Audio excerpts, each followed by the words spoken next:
watching. வணக்கம். Hitech news TV செய்திகள்.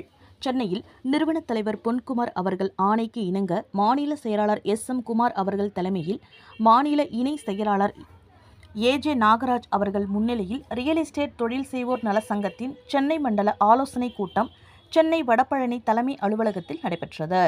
நிகழ்ச்சியில் மாநில நிர்வாகிகள் ரஜினிராஜ், அன்னலட்சுமி, அட்வொகேட் கணேஷ், அட்வொகேட் சிவக்குமார், மண்டல தலைவர் வில்லியம்ஸ், திருவொற்றியூர் மாவட்ட தலைவர் எஸ்.வி. முருகன் கணேஷ், விருகம்பாக்கம் தொகுதி மாவட்ட தலைவர் பாஸ்கர், தட்சிணாமூர்த்தி, மாதவரம் தொகுதி நிர்வாகிகள் கதிர்வேல்குமார், கவிதா, திருவொற்றியூர் தொகுதி நிர்வாகிகள் எஸ். சங்கர், வெங்கடேசன், கருப்பசாமி, ராஜேஷ், சஞ்சீவி, கௌதம், மதுரவாயல் தொகுதி நிர்வாகிகள் நடராஜ், அரிதாமரை, அருண் தங்கம்குமார், சங்கர், பஞ்சராஜ், பாலு, செல்வகுமார், சாய்நாத், ஜெயராஜ், விருகம்பாக்கம் தொகுதி நிர்வாகிகள் ராஜேந்திரன், மகேஸ்வரன், குமரன், சுந்தரபாண்டியன், சேகர், செல்லதுரை, மணிகண்டன், 4 தொகுதி நிர்வாகிகள் மற்றும் பல தொகுதிகள் புதிதாக கலந்து கொண்டு இந்த கூட்டத்தை சிறப்பித்தனர்.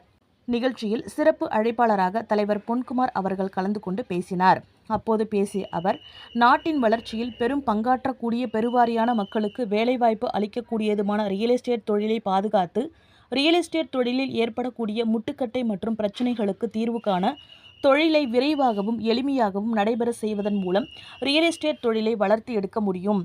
ஒவ்வொரு மாவட்டத்திலும் உறுப்பினர் சேர்க்கை அதிகப்படுத்த வேண்டும். ஒவ்வொரு தொகுதிக்கு மண்டல வாரியாக தலைவர், செயலாளர் நியமிக்க வேண்டும். ஒவ்வொரு மாதமும் மாவட்ட வாரியாக, தொகுதி வாரியாக ஆலோசனை கூட்டம் நடத்த வேண்டும் என்றும், விரைவில் தமிழக முதல்வரை மாநில நிர்வாகிகள் சந்தித்து நமது சங்கத்திற்கு தேவையானதை பெற மனு கொடுக்க உள்ளதாகவும் தெரிவித்தார்.